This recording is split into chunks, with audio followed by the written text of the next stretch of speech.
Hello to all my horror weirdos out there. My name is EJ Moreno and we have a new video on this channel. I am so excited to be diving into two horror-inspired TV shows that I cannot wait to share with you all. So enough of this intro, let's get into the video right now. If you've been following this channel for quite some time, you know I love horror. If it's horror TV shows like Chucky or American Horror Story, or movies like X, or other various things like Scream that I saw this year, or reality shows that feel like horror movies like RuPaul's Drag Race, you know this is my jam. So when I had the privilege of seeing two horror shows over the past couple weeks, I was joyous to bring them to you all. I've been wanting to talk about some new things on my channel, and while they're not weekly reviews, I still think you're going to be very interested in what I have to say about these two series.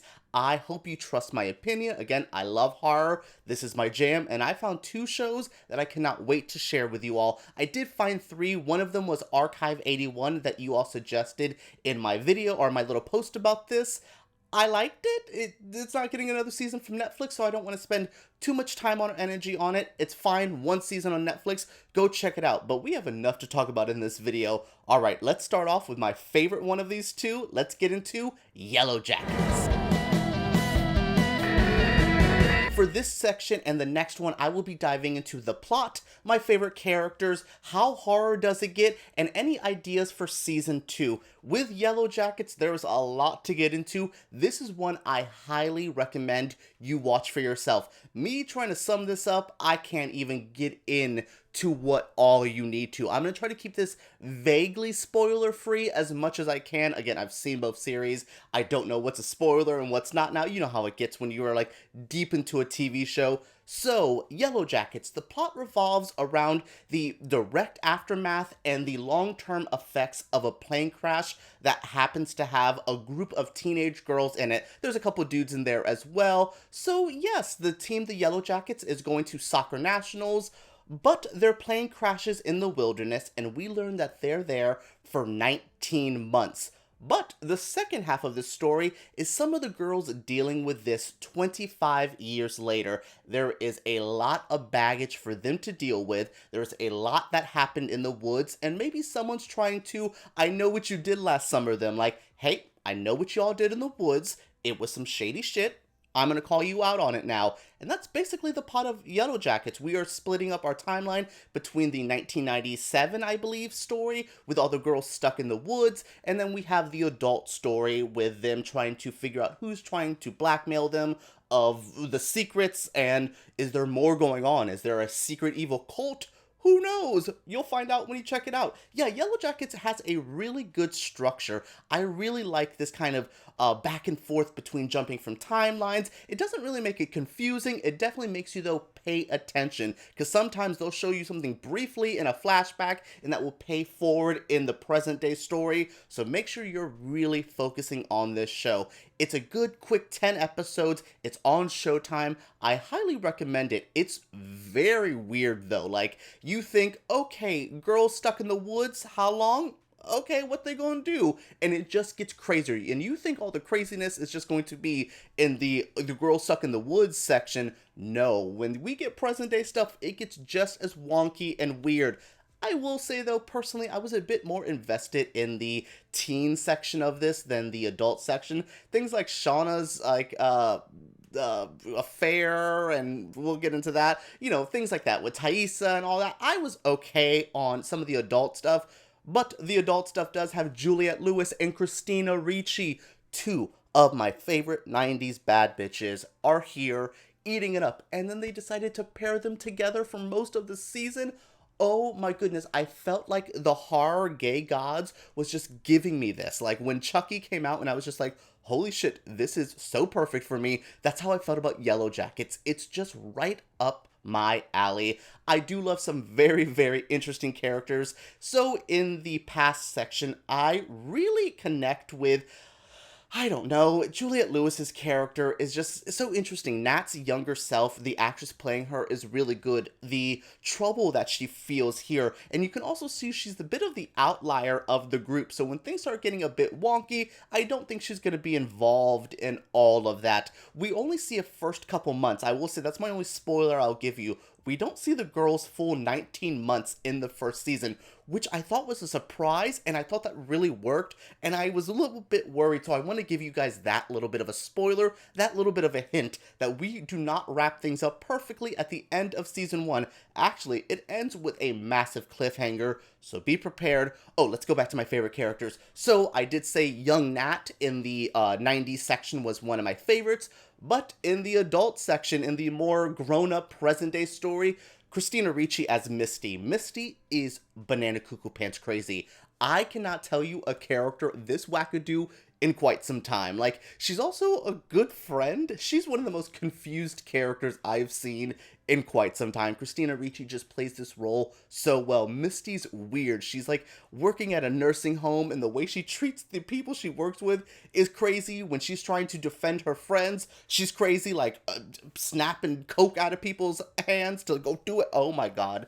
I had so much joy with Christina Ricci in this. She is so, so good. Now let's talk about how horror does this get. It gets pretty horror-based. It's a bit more of a psychological thriller, which I don't really love that term, but it definitely fits here. It's really messing with these women's mental state. It really does some trippy things to kind of make you, the viewer, unsettled. I love things like that. So this is definitely horror inspired. It's definitely gross and gory at times. It's shocking. There's twists and turns. There's a weird cult. Maybe there's a bit of a supernatural element as well. That's what I love, is this has a little bit of every element of horror and just picks and chooses and makes a complete package. I am very excited to see where this goes. So a season 2 is confirmed. I'm thrilled for that. I cannot wait to see what they do with this story more on. Is the finale my favorite finale I've ever seen? No, it was a bit of a setup for next season finale, which isn't the worst. I'm glad I knew a season 2 was coming when I watched it, because if not, I would have been angry. But yeah, overall, I really recommend Yellowjackets. I hope I sold you enough on this, because it is gross, weird, fun, crazy. It's about badass women being complex, complicated figures that don't have everything perfectly done. I like that. That is what I'm into. Yellowjackets comes with a high recommendation. Now let's get into the next show, From. From is a new horror series on the channel Epix. If you don't have Epix, girl, I want you to try to find this series as best as you could, because this comes with another high recommendation from me. So the plot of From centers around a town that does not allow people to live. Once you stumble upon this town, you cannot leave. The woods will not let that happen. There's also creatures called the night creatures that pop out at night, which have these very humanoid looks, but can be a bit monstrous when they get into it. They are hunting the town at night, so you have to stay in your house and keep this little relic to keep them out. We meet our main character, one of them, which is Perrineau. You may know him from the show like Lost or Oz. He was also in the Romeo and Juliet movie. Ate that up. Yes, I love that Leonardo DiCaprio, Claire Danes film. He's in that as well. So he is the sheriff of the town. Very well respected.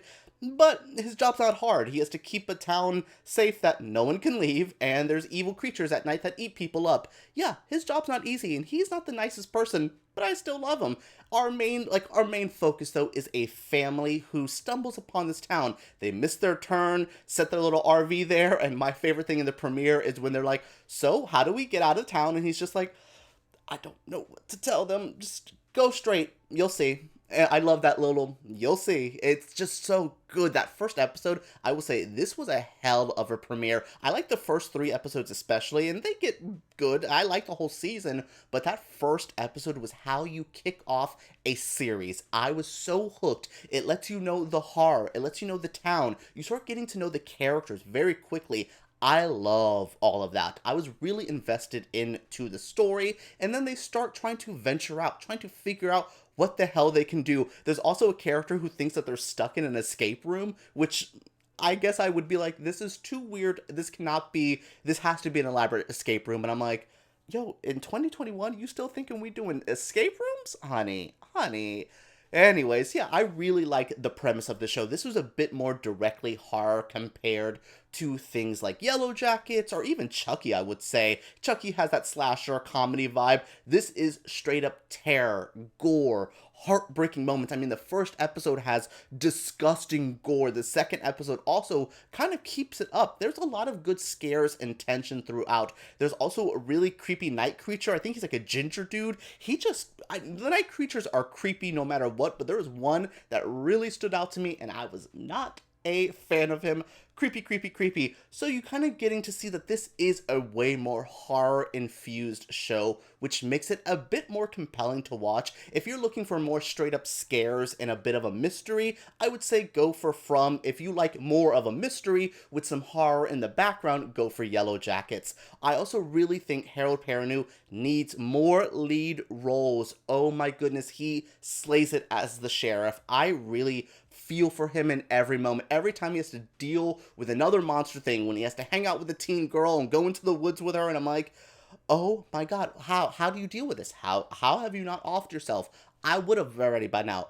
Wow. Oh my goodness. Yeah, it's a really good show, really jam-packed. A lot happens in these episodes. Oh, also, I have to let you know, one of my favorite characters, Queen Donna, she is up front, real. She lets them know right when they get into the colony house, which is, the town's kind of separated from the townies to the colony people. So yeah, I like Donna as well. I like a lot of the characters here. Not really like as much as I think Yellowjackets has better characters. I think From has a better horror vibe. Really good stuff here.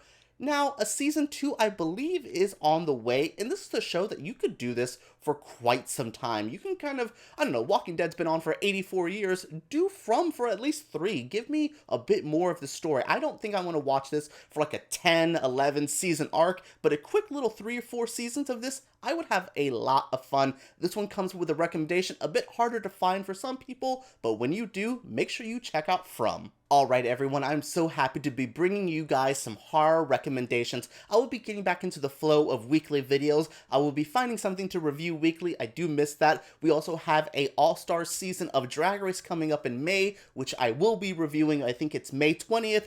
All winners, all stars for Drag Race. Make sure you tune in for that. And yeah, I will be doing some horror reviews. I also have my other channel, Flickering Myth, which you can check out up here. I do interviews. Like, I just interviewed Kate Beckinsale's daughter, Lily Sheen. Go check out my interview. Check it out up there, actually. Yes, make sure you guys are following all of my stuff, because if I don't do stuff on this channel, I'm still doing stuff anywhere else.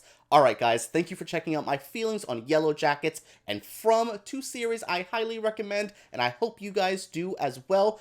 Share your feelings down in the comments below. Have you seen the shows yet? What do you think of Yellowjackets? What do you think of From? Share your feelings, subscribe, thumbs up, and let's talk about some horror TV down below.